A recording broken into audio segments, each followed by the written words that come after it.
विद्यार्थी मित्रांनो, रुद्र एज्युकेशनल या आपल्या YouTube चॅनलमध्ये आपल्या सर्वांचं हार्दिक स्वागत आहे। आज आपण गणित या विषयाला सुरुवात करणार आहोत। तर गणिताचं जे पहिलं प्रकरण आहे ते आहे संख्या। संख्या प्रकरणामध्ये आज साधारणपणे संख्या, नैसर्गिक संख्या आणि स्थानिक संख्या या तीन मुद्द्यांचा विचार आपण करूया। तर सुरुवातीला संख्या म्हणजे काय किंवा संख्येची गरज आपल्याला का भासते। तर व्यवहारामध्ये काल्पनिक अगर वास्तविक अनेक वस्तू अशा असतात की त्यांची मोजणी आपल्याला करायची असते। एकापेक्षा अधिक संख्या जर असतील किंवा अधिक वस्तू जर असतील तर त्या वस्तूंची मोजणी करण्यासाठी आपण संख्या उपयोगात आणत असतो। संख्या ही अंकांची बनलेली असते। अंकांचे साधारणतः दोन प्रकार आपण लक्षात घेऊया। एक तर आहे देवनागरी आणि दुसरा आहे आंतरराष्ट्रीय। देवनागरी अंकांमध्ये 1 2 3 4 5 6 7 8 9 आणि 0 या अंकांचा वापर आपण देवनागरीमध्ये करत असतो। तर आंतरराष्ट्रीय अंकांमध्ये 1 2 3 4 5 6 7 8 9 आणि 0 या अंकांचा वापर आंतरराष्ट्रीय अंक म्हणून आपण करत असतो। तर संख्या ही अंकांची बनलेली असते। जसं की 1 ही एक संख्या आहे। या सुट्या अंकांची सुद्धा संख्या असते, पण 0 त्याला अपवाद आहे। 0 जर दिला असेल आपल्याला तर त्याला विशेष अशी किंमत नसते। 0 जोपर्यंत दुसऱ्या अंकासोबत येत नाही तोपर्यंत त्याला किंमत नाही। या अंकांपासून आपण संख्या बनवू शकतो। जसं की 1 आणि 0 10 यांचा जर विचार केला, 3 आणि 4 ही जर सोबत आपण जोडले तर त्यांचा 34 ही संख्या बनेल। 8 आणि 9 या अंकांपासून 89 ही संख्या बनेल। अशा प्रकारे संख्या ह्या अंकांच्या बनलेल्या असतात। आपल्याला आंतरराष्ट्रीय अंकांचा वापर हा आपल्या अभ्यासासाठी करायचा आहे। आता पुढचा जो मुद्दा आहे आपला तो आहे नैसर्गिक संख्या। नैसर्गिक संख्या कशाला म्हणायचं ते आपण बघूया।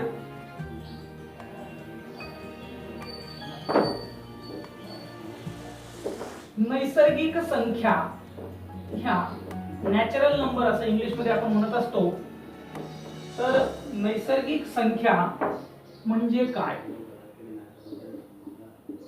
नैसर्गिक संख्या व्यवहारामध्ये विविध वस्तू मोजण्यासाठी ज्यांचा वापर आपण करत असतो अशा मोज संख्यांनाच नैसर्गिक संख्या असे आपण म्हणत असतो। सर्वात लहान नैसर्गिक संख्या जर विचारली तर ती आहे 1। अर्थातच 1 पासून सुरू होणाऱ्या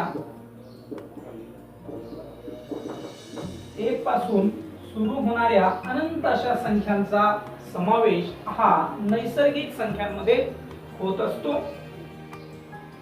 नैसर्गिक संख्यांमध्ये सर्वात लहान संख्या 1 ही आहे। नैसर्गिक संख्या ह्या अनंत असतात। शेवटची नैसर्गिक संख्या आपल्याला सांगता येत नाही। आता नैसर्गिक संख्यांनाच मोज संख्या असेही म्हणतात। नैसर्गिक एक संख्या समजून घेण्यासाठी आपण संख्या रेषेचा उपयोग करूया। ही एक संख्या रेषा आहे।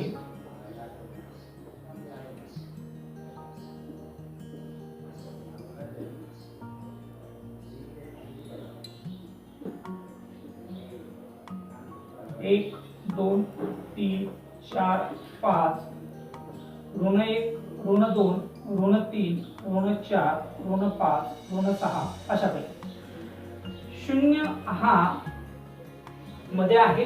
शून्याच्या उजवीकडे ह्या धन संख्या असतात, तर शून्याच्या डावीकडे ह्या ऋण संख्या असतात. सर्वात लहान नैसर्गिक संख्या आपण बघितलेली आहे की एक ही सर्वात लहान नैसर्गिक संख्या आहे. म्हणजेच काय, तर एकापासून सुरू होणाऱ्या संख्यांना आपण नैसर्गिक संख्या अशी म्हणत असतो. शून्य ही संख्या नैसर्गिक संख्या नाही. शून्य ज्यावेळेस इकडे कुठल्या तरी अंकाच्या उजव्या बाजूला येतो त्याच वेळेस शून्याला किंमत असते, अन्यथा शून्याला किंमत नसते. शून्य जर या साईडला आला, इथं जर आला तर शून्याला किंमत नाही. या अंकाची किंमत फक्त 5 ही आहे. अशा प्रकारे शून्याच्या उजवीकडील संख्या ह्या धनसंख्या असतात, त्याच नैसर्गिक संख्या आहे. या संख्या नैसर्गिक संख्या नाही. अशा प्रकारे नैसर्गिक संख्या आपल्याला सांगता येते.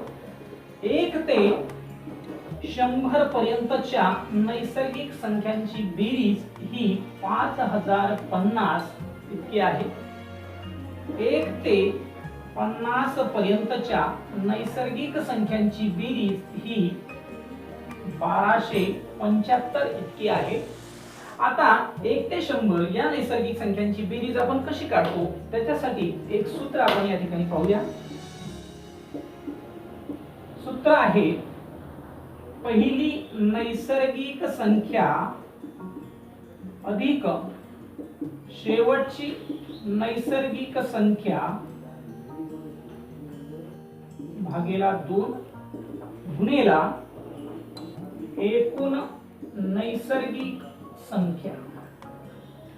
आता 1 ते 100 याचा जर विचार केला तर पहिली नैसर्गिक संख्या काय येईल?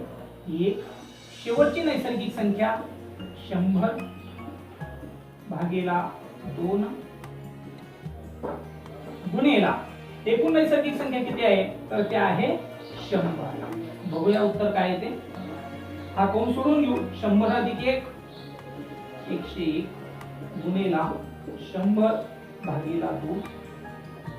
बेक बेक बे पंच 10 झाले 50 आणि 101 गुणेला 50 चा जर गुणाकार केला 0 जसाचा तसा 5 1 5 5 0 0 आणि 5 1 5. अशा प्रकारे 5050 ही 1 ते 100 या अंकांची बेरीज येते. दुसरं जे उदाहरण आहे आपल्याकडे ते 1275. त्याचाही एकदा खुलासा पाहू. पहिली नैसर्गिक संख्या 1, शेवटची नैसर्गिक संख्या 50 भागेला 2 गुणेला एकूण नैसर्गिक संख्या 50. 50 अधिक 1 51 भागेला 2 गुणेला 50.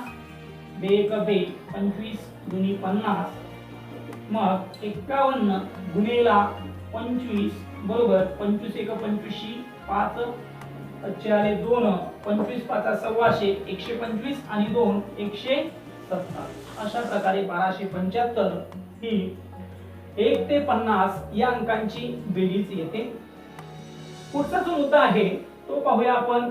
नैसर्गिक संख्यांची स्थानिक किंमत. दिलेल्या संख्यांची स्थानिक किंमत कशी असते. स्थानिक किंमत ही अंक संख्येमध्ये कोणत्या स्थानी आलेला आहे त्यावरून आपण स्थानिक किंमत काढत असतो. साधारणतः युनिट पासून अर्थात एककापासून सुरुवात करूया. एकक, दशक, शतक, हजार, दशहजार, एकक दशक शतक हजार दशहजार, लक्ष, दशलक्ष, कोटी आणि दशकोटी. एक उदाहरण घेऊ आपण. 5943 या अंकामध्ये 3 या अंकाची स्थानिक किंमत जर विचारली तर ती एकक अर्थात सुटा 1 आहे. मग 3 गुणेला एकक म्हणजे काय 1 बरोबर किती 3 1 3 4 या अंकाची स्थानिक किंमत जर विचारली तर तो कोणत्या स्थानी आहे? एकक दशक दशक स्थानी आहे. म्हणून 4 गुणिले दशक म्हणजे 10, 4 आहे 40 ही त्याची किंमत आहे. त्याचप्रमाणे जर 9 ची स्थानिक किंमत विचारली तर 9 गुणिले एकक दशक शतक शतक म्हणजे 100, 9 एक 9 किंवा 100 नम 900 ही त्याची स्थानिक किंमत येईल. 5 ची किंमत त्याचप्रमाणे 5 गुणिले एकक दशक शतक हजार, 5 एक 5 म्हणजे 5000 ही त्याची स्थानिक किंमत झाली. अशा प्रकारे प्रत्येक अंकाची स्थानिक किंमत ही तो अंक कोणत्या स्थानी आलेला आहे त्यावरून आपण ठरवत असतो. हे प्रत्येकाचं पाठ असणं गरजेचं आहे, त्यावरून आपण स्थानिक किंमत काढू शकतो. एक महत्त्वाची गोष्ट यामध्ये आपण लक्षात ठेवली पाहिजे आणि ती म्हणजे प्रत्येक अंकाची स्थानिक किंमत ही त्याच्या उजवीकडे किंवा डावीकडे येणाऱ्या अंकाच्या एक तर 10 पटीने कमी असते, 10 पटीने जास्त असते. पाहूया. यामध्ये 4चा जर विचार केला तर 4ची स्थानिक किंमत ही या 3च्या स्थानिक किमतीपेक्षा 10 पटीने ही अधिक असते.